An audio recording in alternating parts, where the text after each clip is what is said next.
Good afternoon, everyone. Welcome to another episode of Spilling Tea. I'm your host, Tiffany Daniels. And yes, we are going back, of course, to the little mini-series on Medicaid. But first, the disclaimers / trigger warnings. To start out, folks, this mini-series on Medicaid is brought to you by the absolutely, we curse on this channel, spoiler alert, batshit insane MAGA GOP, and announcing wanting to take $2.3 trillion out of Medicaid funding over the next 10 years.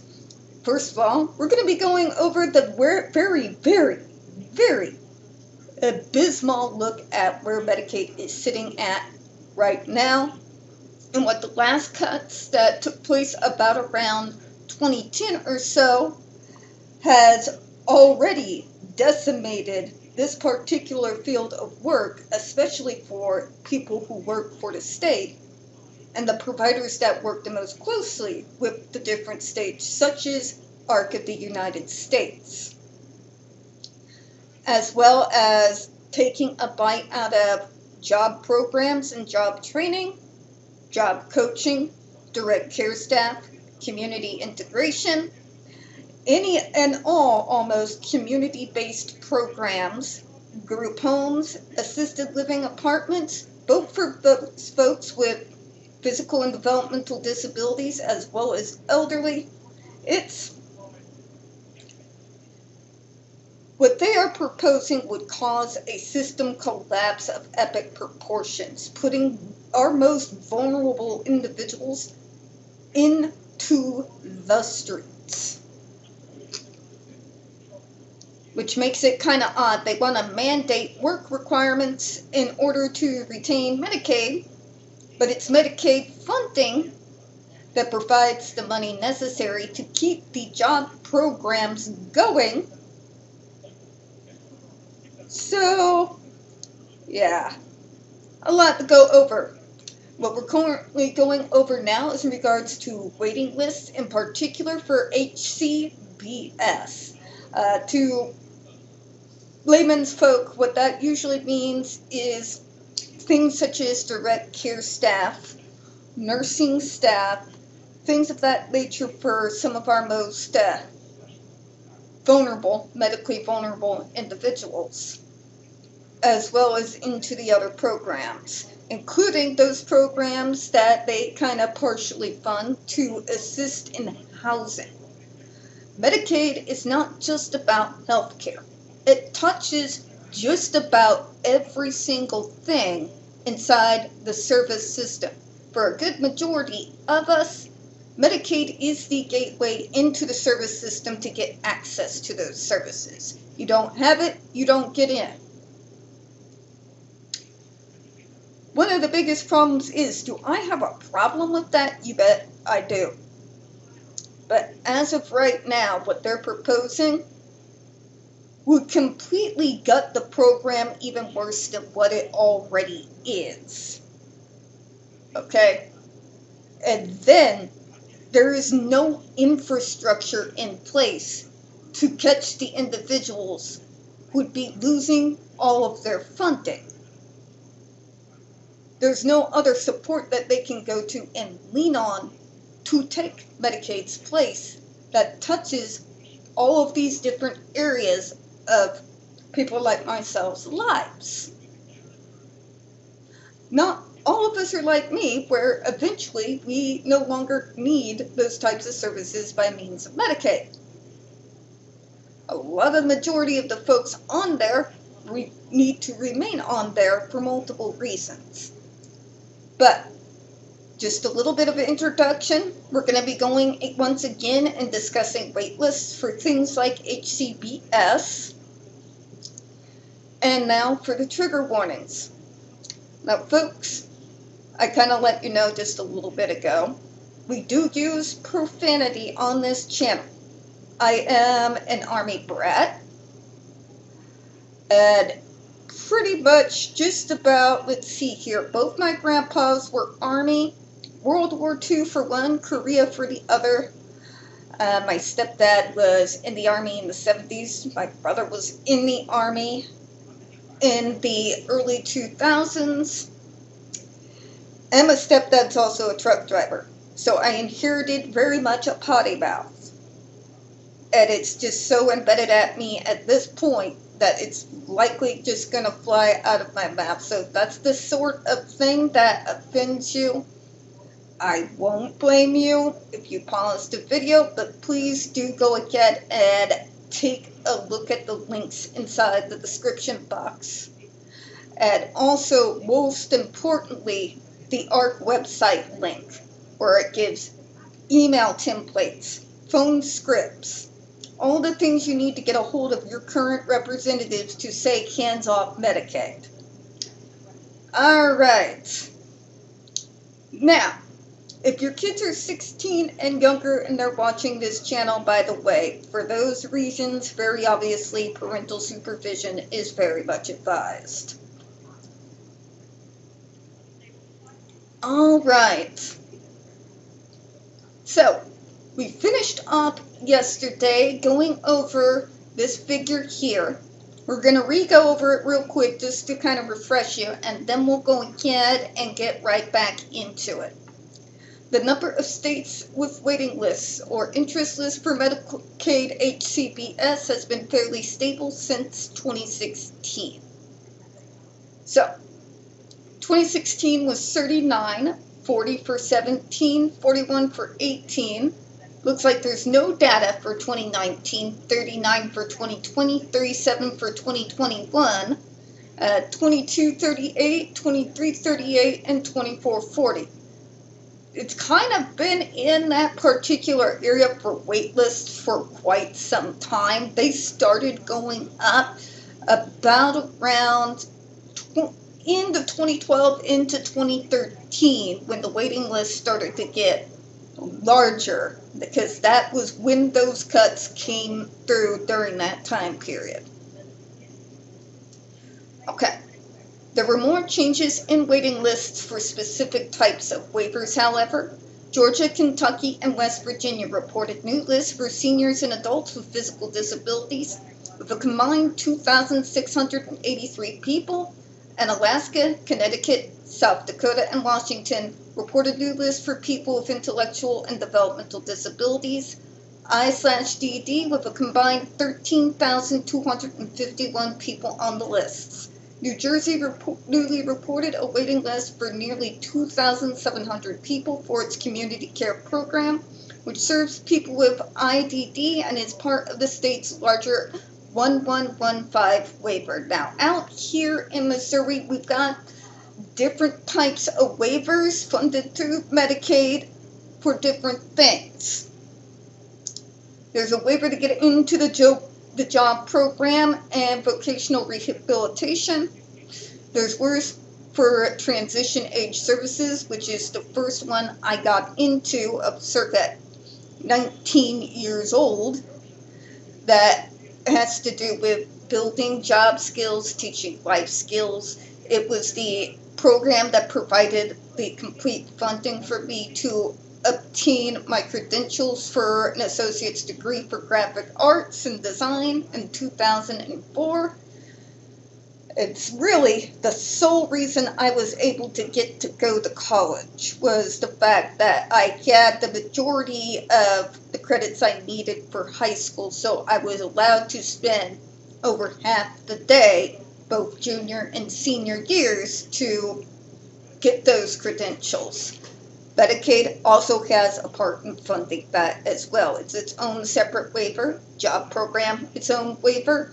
The assisted living apartments, such as places like Sassafras, for example, also tend to have their own waivers. So it can get a little bit confusing going state to state. There's not really much of a uniform way of looking at it, at least as of right now. Let's go ahead and continue here. How did the number of people on waiting lists change between 2016 and 2024? In most years between 2016 and 2024, roughly 0.7 million people have been on waiting lists. or interest lists for HCBS. Between 2023 and 2024, total enrollment in waiting lists and interest lists increased by 2.6%.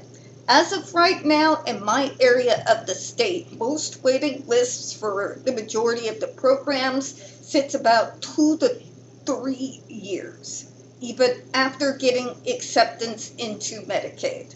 2.3 to 3 years, folks. That is a long time to be waiting to get into the service system and get access to those services and get access to direct care staff to be waiting around for, especially for those who are a bit more medically fragile. Overall, there was an increase in the number of people on waiting lists or interest lists in 19 states and decrease in 14 states. One factor that contributes to changes over time, especially with the notable decline between 2018 and 2020, is that not all states screen for Medicaid eligibility prior to adding people to waiting lists, and changes to this policy may result in changes in the waiting list volumes. For example, between 2018 and 2020, the total number on waiting lists decreased by 155,000 or 19%. However, nearly half of the change came from Ohio's implementation of a waiting list assessment of waiver eligibility, which reduced the size of the state's waiting list by 70,000 people. Out here in Missouri, you don't even get to apply for any waivers unless you've actually been approved for Medicaid.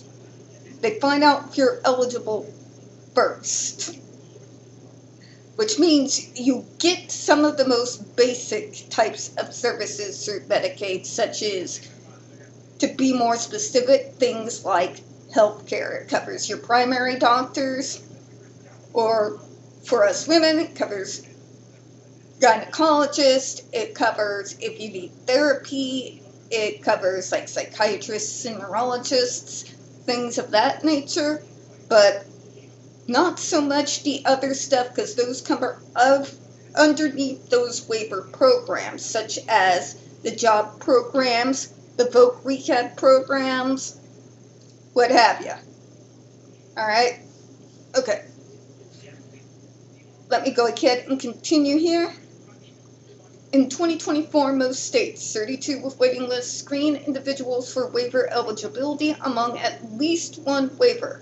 But even among those states, 4 do not screen for all waivers. The 8 states that do not screen for eligibility among any waivers, Alaska, Illinois, Iowa, Oklahoma, Oregon, South Carolina, Texas, and Washington, account for over half of all the people on the waiting lists. All right, we got a new table to take a look at here. Over half of people on the HCBS waiting list or interest list live in states that do not screen people for eligibility prior to adding them to the list. So this is the coverage here in regards to those who are currently on waited lists who have not been screened for eligibility yet in regards to funding.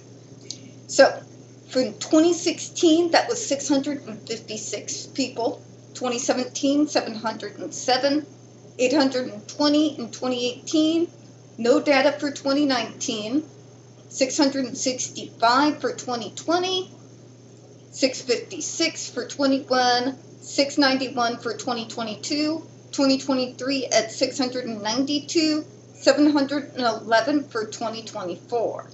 Now that might seem like small numbers to you all, but try being one of those on that waiting list. Because remember, I told you guys the other day about a step aunt of mine who had to wait 2 years for approval on her waiver to help assist her in rent in her current apartment, which is kind of assisted living, kind of not, kind of a cool in-between. And I was able to get her in. Fine, I'll say it. I used my privilege. I'm known for what I do around here, and I was part of one of the folks that originally was given the tour around when they were renovating the building and making it accessible for people with disabilities. So I used it to get her in, but it still took 2 years before she could get that additional assistance in regards to rent, so family had to kick in during that time. We do okay, folks, but we're not exactly like my uncle.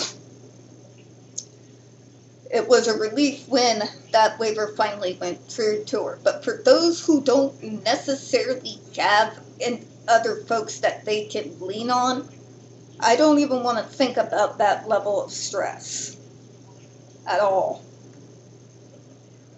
Let me continue here. In all years since 2016, over half of people on HCBS waiting lists or interest lists live in states that did not screen people on waiting lists for eligibility. One reason waiting lists provide an incomplete picture of need is that not all people on waiting lists will be eligible for services. Interviews about HCBS waiting lists found that when waiver services are provided on a first-come, first-served basis, people enrolled in waiting lists are in anticipation of future need. That study found that in some states, families would add their children to waiting lists for people with intellectual or developmental disabilities at a young age, assuming that by the time they reached the top of the waiting list, their children would have developed the immediate need for services. Many of those waivers offer comprehensive HCBS packages that include supported employment, supportive housing, or around-the-clock services. So these are some of the things that I was bringing up to y'all previously that Medicaid funding goes to. Now the problem is here, in regards to those waiting lists, is that assumption. Because you can go anywhere from waiting a long time to getting my level of luck where I was just barely able to scooch in there and get help with my assisted living transition apartment just literally by the skin underneath my fingernails. But yeah, so in regards to immediate services, there's no real way because there's no standard waiting time. It varies from state to state and from time to time. It also very largely depends on funding. Naturally, the more funding that you have access to, the more people you're going to be able to get to more quickly in regards to getting them in for services and care. Problem is we go from 4-year waiting list to 2 to 1 to 6 months, and it deviates. And if you're out in a state like Missouri, you're not just on one waiting list. You are going to be on a waiting list for different programs, like I mentioned previously, such as the job programs and vocational rehab, which I did have to wait a year for after I got approved for the waiver for assistance with rent for my assisted living transitions apartment. So that's kind of a lot of what they're talking about here. There's no standard time because you can be looking at one waiver that covers everything, or you can be in a state like mine where you get through on one waiver, but you're still on a waiting list for another. And with the waiting time periods between each of the waivers you apply for can be vastly different from one another. And the less funding there is by means of Medicaid or otherwise, that means the less people they're going to be able to get to on the waiting list, and that will determine how long you're going to have to hold and wait. So just putting kids on the list and hoping for the best. Yeah. Well, let me go ahead and continue here. Alright, Among the 8 states that do not screen people for eligibility on any lists, 6 have only waiting lists, 1 Texas has only interest lists, and 1 Washington uses both. Illinois does not establish eligibility until selection, but does a preliminary evaluation of eligibility prior to placing someone on the list, which is what they do out here as well, only you got to do it for several different waivers because that's how they have it separated out. Between 2023 and 2024, several states made changes to their waitlist policies that result in notable changes in the number of people on a specific waiting list. Illinois implemented a new law requiring school staff to discuss services for children with developmental disabilities in certain situations. The number of people on those 2 waiting lists increased from 14,444 to 15,905. Iowa implemented a new process for assessing people's need for services to move people with emergent needs higher on the waiting list for waivers serving seniors and adults with physical disabilities and people with mental health needs. I'm actually very familiar with that same type of list that we have out here, actually.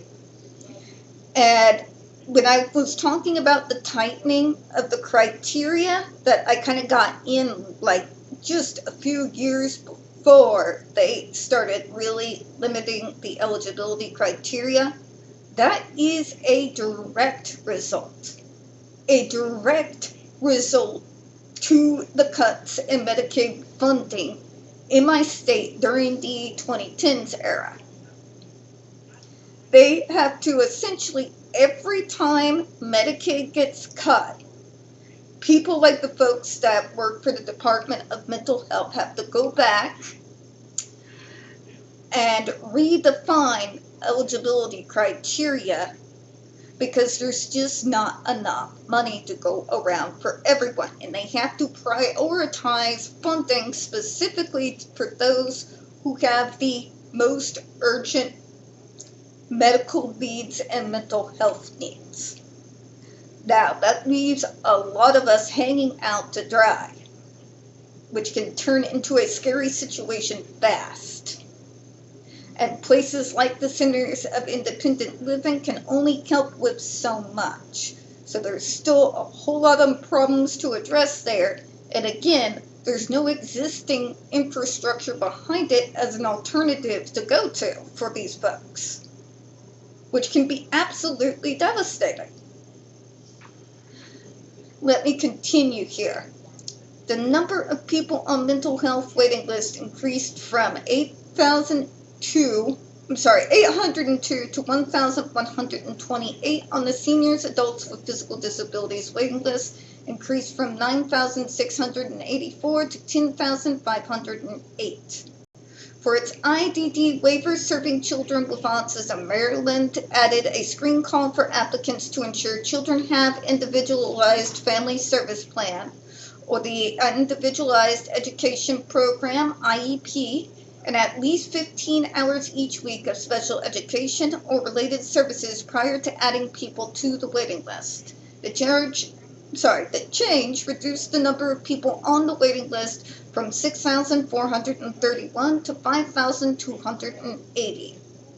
So who is on the waiting list for HCBS? Most people on waiting lists have intellectual or developmental disabilities, IDD, particularly in states that do not screen for waiver eligibility before placing someone on a waiting list.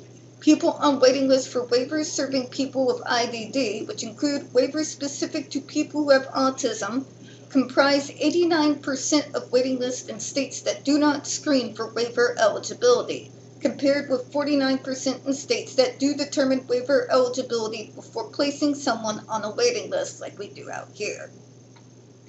People with IDD comprise almost 3/4, 73% of total waiver waiting list population. Seniors and adults with physical disabilities account for 1/4, 24%, while remaining share, 3%, includes children who are medically fragile or technology dependent. The ones that I was just mentioned to you earlier that get prioritized when cuts like this are coming down the pike. people with traumatic or spinal cord injuries, people with mental illness, and people with HIV/AIDS. People who are on HCBS waiting lists are generally not representative of the Medicaid population or the population that uses HCBS.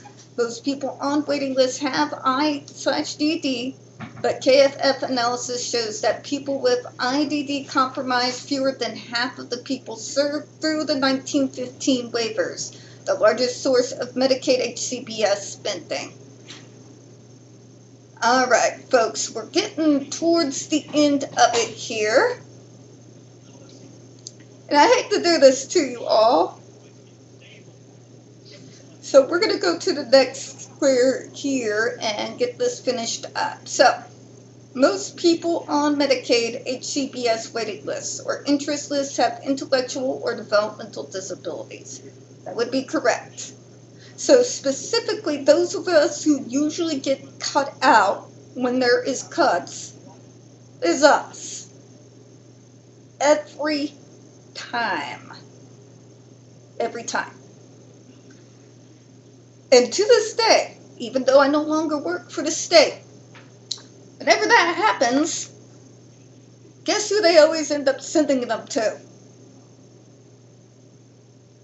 And you would be correct. Me, Shells, there's a few of us. Having to be the person to let them know what they can get help with, through places like Centers for Independent Living, through places like Borough, for example, and knowing deep down that that's not going to cover all the issues or areas that they're going to need help with, it breaks your heart. It actually really does. Really does. The main problem is, as the service system was set up, especially in my state, making Medicaid the gateway into the service system has created a major problem, in my opinion. Because there are individuals who are not able to get into the service system simply because their folks make way too much money. There are people who don't get into the system because there were cuts and they may have matched the previous eligibility criteria, but the new reformed criteria cuts them out. It can look pretty bleak, and a lot of those issues stem from two things.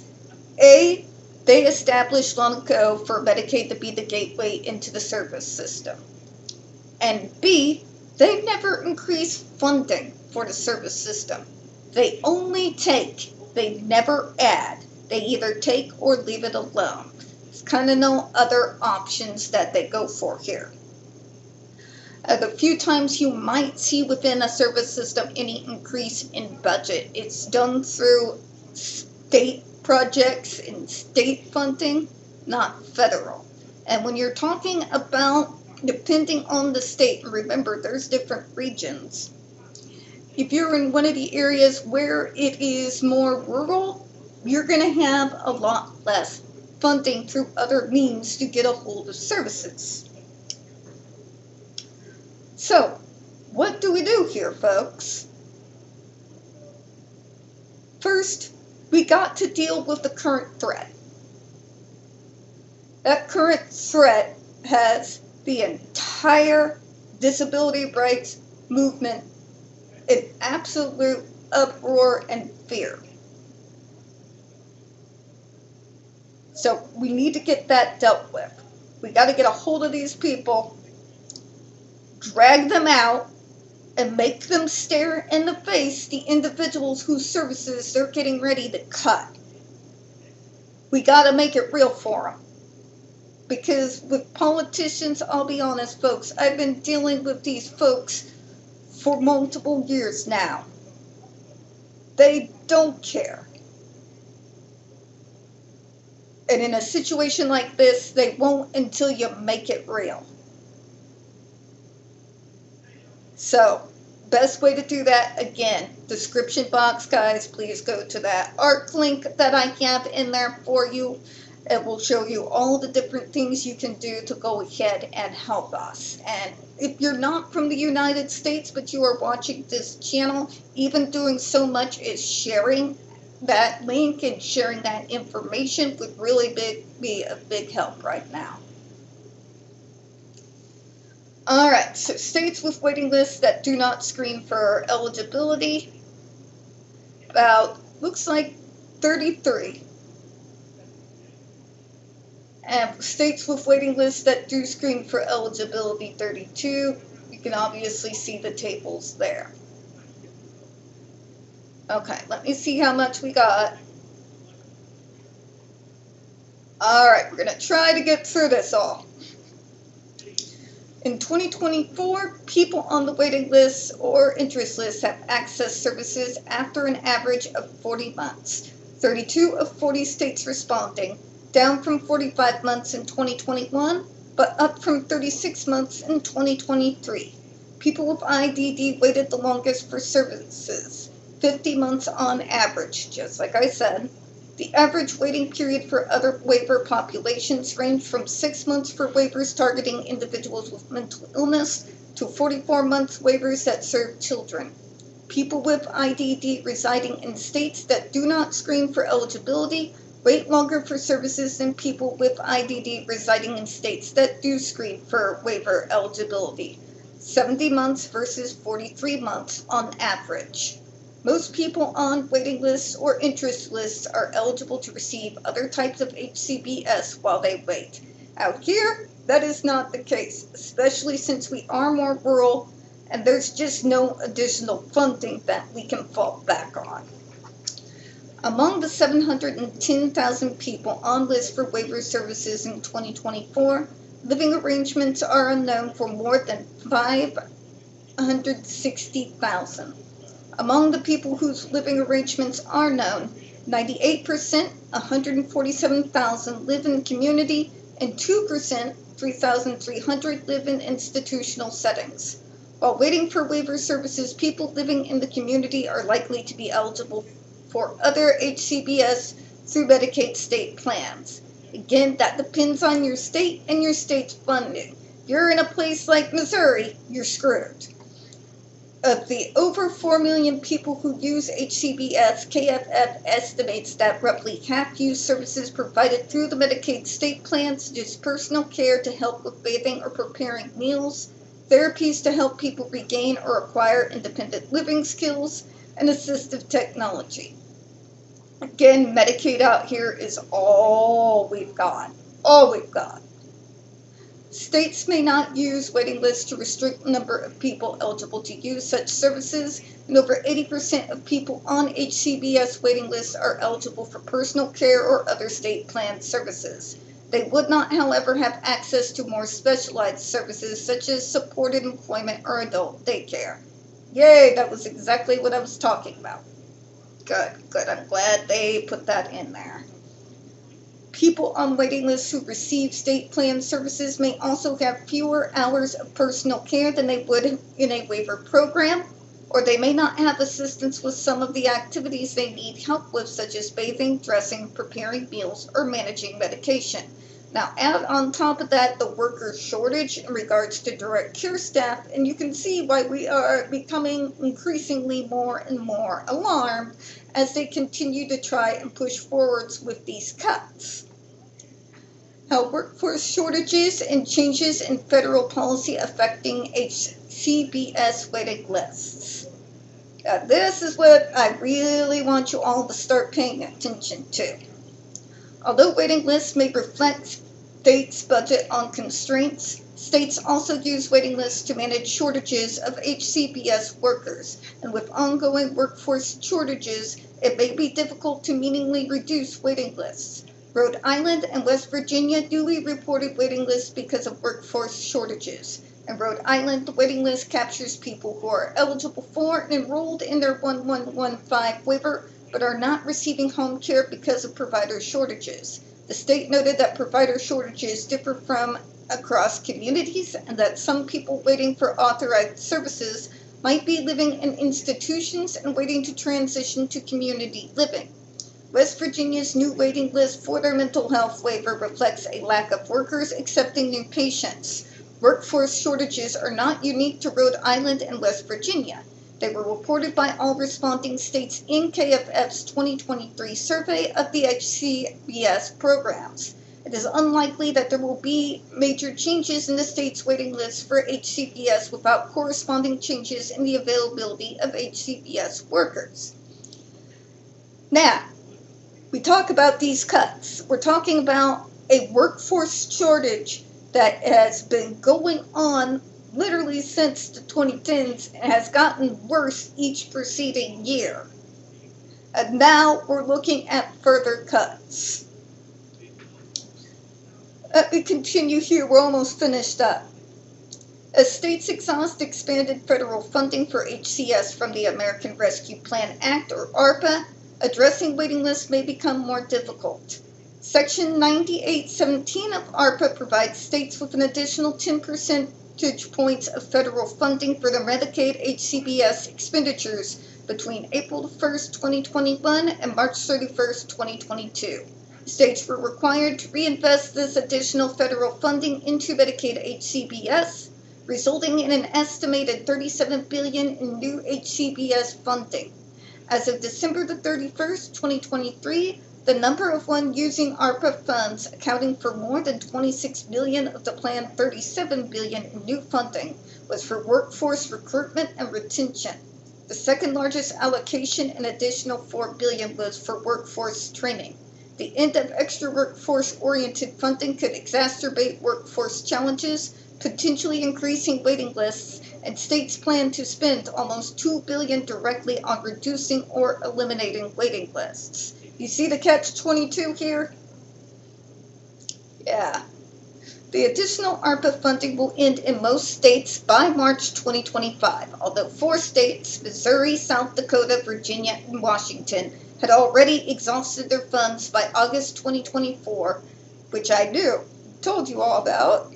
Alaska, Georgia, Kansas, Maine, Michigan, Montana, North Dakota, New Jersey, New Mexico, Ohio, Pennsylvania, Vermont, and Wisconsin have received extensions. 3 states, California, New Mexico, and Texas, which together accounted for over half the people on the waiting list in 2024, reported using ARPA funding to reduce eliminating waiting lists, and that continuing those reductions are a top priority. However, it is uncertain how many ARPA initiatives will be sustainable in the long run as additional federal funds are exhausted. A new rule on access to Medicaid services will require states to report more information about people waiting for HCBS waiver services starting in July 2027. Now, again, I do want to mention we don't know how that's going to be impacted in regards to the Trump administration, considering that man has systematically looked into overturning every single good thing Biden has put in place, especially in regards to helping those of us who need that access to Medicaid funding for job programs, to be in an assisted living apartment, what have you. So that may change if they push through and get approved for these insane cuts. The new rule requires states to report number of people who are waiting to enroll in a waiver program, information on whether people on the list have been screened for eligibility, and the average amount of time people newly enrolled in a waiver over the past 12 months have spent waiting to enroll. Although the regulation does not mention interest lists, referral lists, or registries, the preamble to rule indicates CMS's intent for states to report all types of lists. Recognizing that waiting lists are an imperfect measure of unmet need, the rule also requires states to report 2 new measures related to access to care for people newly receiving waiver services. For people who began receiving waiver services in the past 12 months, states must also report the average length of time between approval for homemaker, home health aide, personal care, and habilitation services, and the start of services, and the % of authorized hours that were provided. States may report latter 2 measures for a statistically valid random sample of recipients. Despite the enhanced data, states will be required to report waiting lists, and waiver information will remain imperfect measures of unmet need.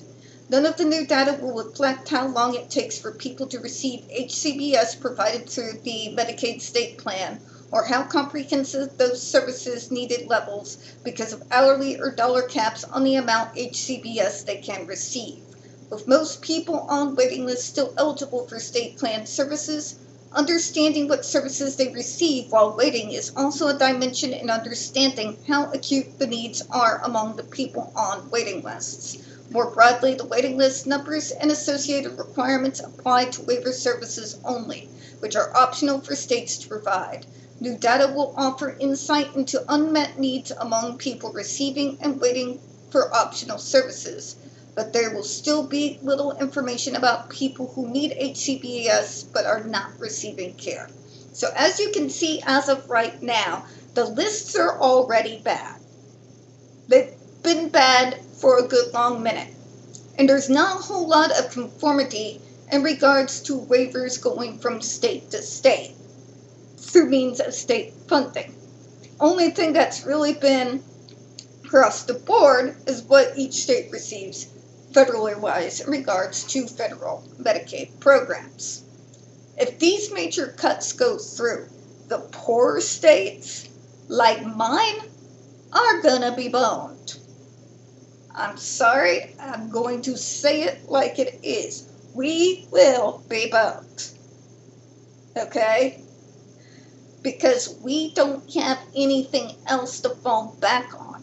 Medicaid is the gateway to the service system, point blank, period. There is no other infrastructure. Period. Period. Nowhere else to go, no funding. Now, if they also get into the cuts, we are already facing a workforce shortage, in particular in the areas of direct care staff, which has had a high burnout rate around here for quite some time because they really are stretched too thin and not being paid enough while being stretched too thin. Not just that, but whenever cuts come down the pike, they really do, even for those who are actually eligible and have been accepted into waiver programs, will begin, if there's cuts, it will cut into the funding, which means they're going to have access to less hours of direct care staff to assist in things such as bathing, cooking, and cleaning. That's not also the count in regards to what those cuts will do to job training, job programs, and job coaches, as well as intermittent transportation or transportation programs where Medicaid helps fund to get some discounts through bus systems, what have you. So, the only thing I really anticipate if these cuts go through is the tightening of the eligibility criteria to get into any of these, to tighten to a point we haven't seen it possibly since there first became a thing called Medicaid. You're going to leave a lot of people out in the cold. And the whole defense of, but the people who really need the services will still receive them, are not listening. Less money means less hours available in regards to direct care staff to help our most medically fragile. Because that money being cut means they cannot afford the additional hours, which means you're leaving someone high and dry. If it's a poor state like mine, you're leaving several people high and dry. So, as always, I'm going to encourage you all again, please go to the description box and click on the link that I have provided for you from ARC. Use their templates. If you want to use their phone scripts, they're always really good. Their email templates are fantastic. Please go utilize the link.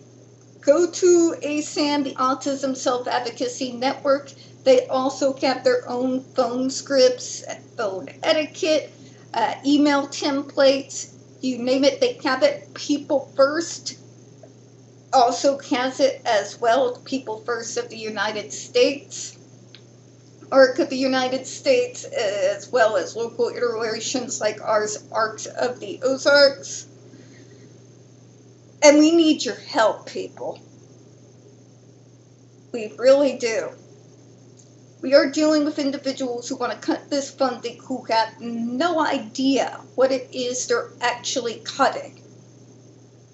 Nor are they even remotely going to be ready for the consequences of their callous actions because they can't be bothered to take the time to educate themselves in regards to just exactly what it is they're going to be cutting into. Which is why I felt the need to do this series in the first place. Now, next week, we are going to be getting into a couple of different areas. We're going to be looking in particular in regards to Medicaid and school, and Medicaid and vocational rehabilitation and job coaching and all of that.